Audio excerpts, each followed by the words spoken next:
अजीज तलबा अस्सलाम वालेकुम। आइए आज हम तवानाई की एक शक्ल से दूसरी शक्ल में तब्दीली के बारे में जानते हैं। आप देखते हैं हमारे घर में इस तरह जब आप करने बैठते हैं तो बर की तवानाई है। बर की तवानाई आप प्रेस कर रहे हैं तो वो हरारती तवानाई में तब्दील हो रही है। आपका फैन बर की तवानाई है, तवानाई बिल हरकत कर रहा है, आपका फैन उसमें तब्दील हो रही है।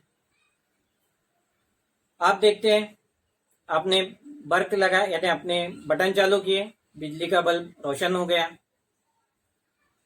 बर की तवानाई है लेकिन तब्दील काय में हो रही है? रोशनी की तवानाई में। आप ऑन देखे, आपके घर में ऑन होगा, बर की तवानाई है लेकिन फिर हरारती तवानाई में तब्दील हो रही है। तो तवानाई एक शक्ल से दूसरी शक्ल में तब्दील होती है और तवानाई की एक शक्ल से दूसरी शक्ल में तब्दीली हमारे लिए बहुत ही फायदेमंद होती है।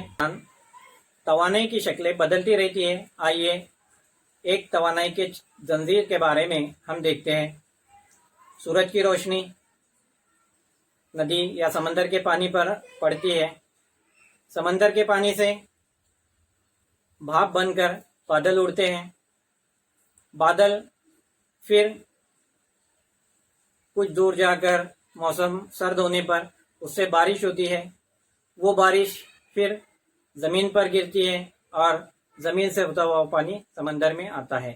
इस तरह तवानाई की एक शक्ल से दूसरी शक्ल में तब्दीली होती रहती है।